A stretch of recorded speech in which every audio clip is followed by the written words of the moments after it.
comedians do their jokes, right? Bogdan, right? You are done interacting with the comedians for tonight. You are done interacting with the comedians for tonight. Great job. You're doing a great job being silent over there. And the rest of you are doing amazing, actually. So, so let's try this again. You guys, what are we going to talk about? Traveling. A lot of people like traveling. I also enjoy traveling a lot. Recently, I drove to Amsterdam with one of my friends. We got in the car, and we had like a weekend trip to Amsterdam, and it was great. I love Amsterdam. There's so much art and culture in Amsterdam, right? That's it's great for the visit. My favorite ones are the red museums. You guys are familiar? Exquisite. That's how I describe them. Those museums, bootylicious. This different art critics, different styles. Anyway, you like Amsterdam as well? Sure. Good.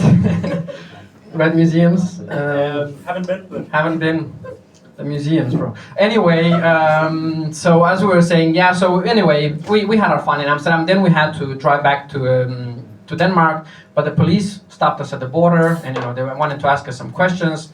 So he started, hello, where have you been? And I was like, oh, we've been in Amsterdam for the weekend. It's like, okay, interesting. So do you boys have any drugs on you? It got all awkward, right? And I was like, why? What do you want? Okay.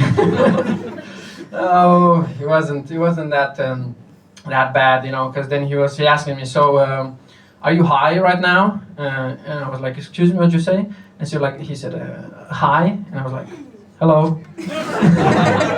I don't know how he got me. I don't know what happened, but I got arrested. I don't know, that was very weird.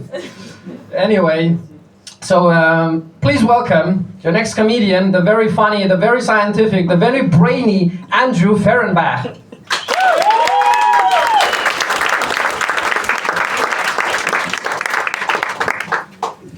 Okay, thank you for that wonderful introduction. Yes, first and foremost, I am a scientist. That is super important from what I'm about to say. So, and unlike many other people, it's very unusual for scientific people to be religious. True story. But it is, however, completely normal for scientists to be really, really superstitious.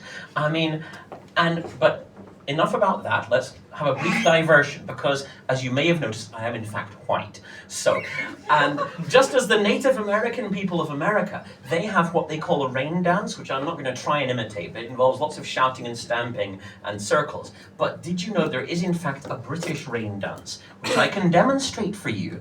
It's very straightforward. Here's how it goes.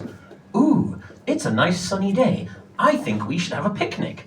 This magically causes clouds to happen. Or there's the advanced rain dance. Ooh, it's perfect barbecue weather. Let's run down to Tesco's, get all the burgers and sausages we can, and go to the park. You are guaranteed a hailstorm if you say these magical words. And you all think I'm kidding, but no, this is a serious thing in Britain. You look out the window in the morning and you see glorious sunshine. If you want to spoil it, just say the P word or the B word, picnic or barbecue, kaboom.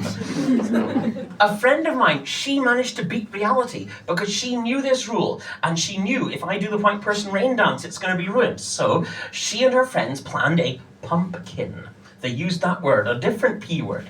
And so they phoned their friends. They said, for the pumpkin, let's get all the sausages, let's get all the charcoal. And they had a wonderful pumpkin in the park without any clouds because they avoided the rain dance. And yet the nature of the universe, that's where superstition all comes from. And now drifting back to my glorious career as a scientist is that, yes, similarly, in my work, then I produce lots of stuff for lots of people. People ask me for things.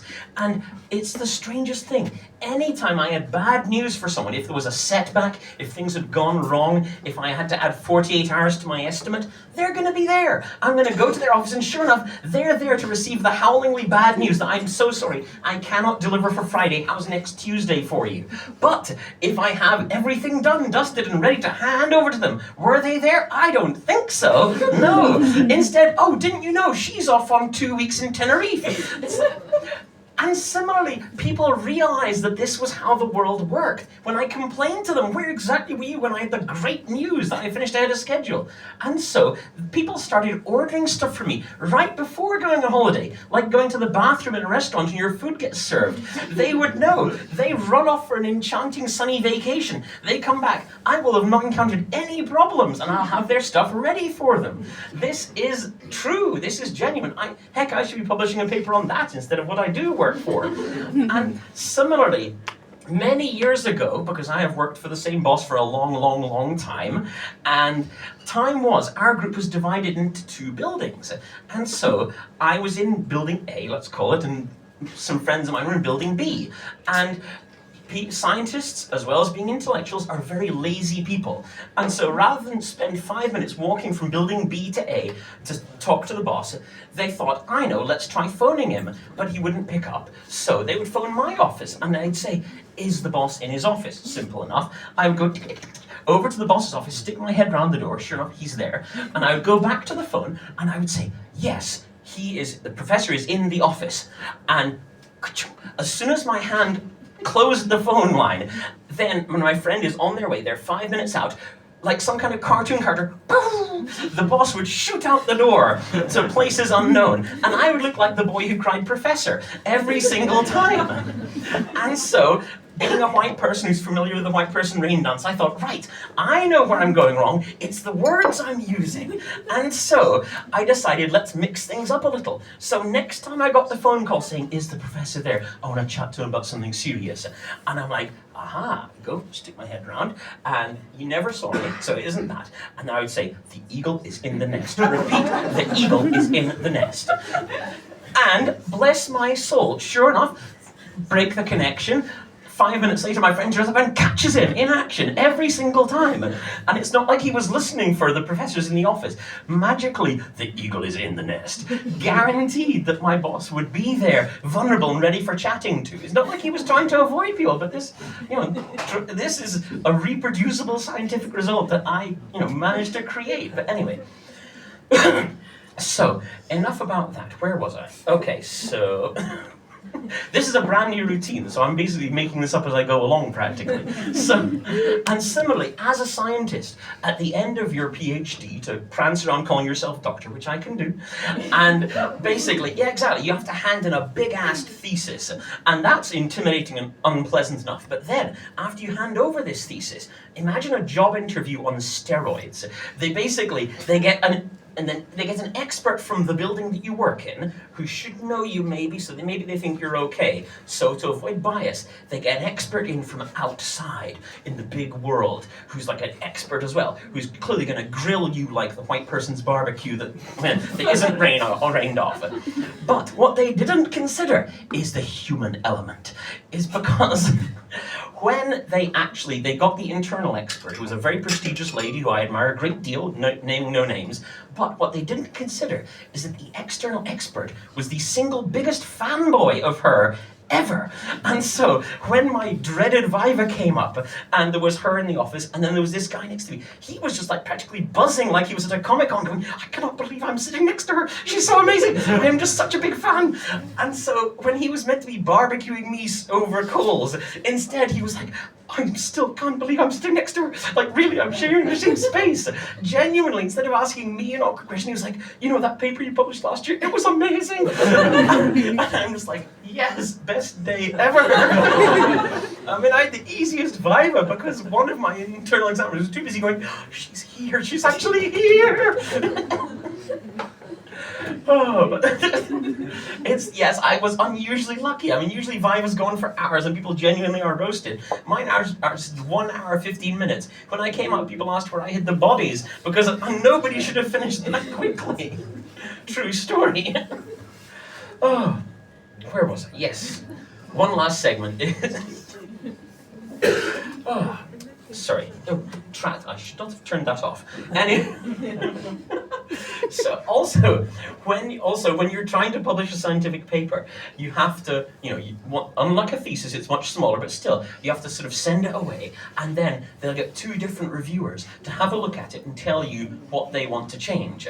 And it's another cliche that you'll get some feedback back that says, oh, I think you misspelled this, or could you talk a bit more about that? But I swear, I don't know where they get the second reviewer from, because he always seems to be having some kind of PTSD. I mean, I imagined, or he just hates science or hates everything. I mean, I picture the conversation in the journal headquarters. It's like, okay, we've got reviewer 1, he's an expert in his field, he's really, really great. Now, how about reviewer 2? And it's like, well, there's this guy, he's just gone through a messy divorce, his cat got run over, his son ran away to the circus, and his 2 favorite members of staff ran away with each other. Perfect! Give him the reviewer 2 position. Because I swear, it's always the way. You get one reviewer that just says, yeah, there's a typo in figure 2. While the second one's like, I hate you, I hate everything. No, I don't think you should publish this at all. No. I want 16 more experiments or else. And this happened to me too. I mean, but that's the process. That's the way that science has to be. I mean, just like, death checks for Chuck Norris under his bed. Scientists check for reviewer 2 under their bed before they go to sleep. Because they know this guy's like, I hate you, I hate you, I hate you. I hate all science. I hope nobody publishes anything ever. Yeah, okay, it works better in a scientific audience. Thankfully, Iria here is enjoying it immensely. Oh, hey, you guys have been more than wonderful. Thank you so much.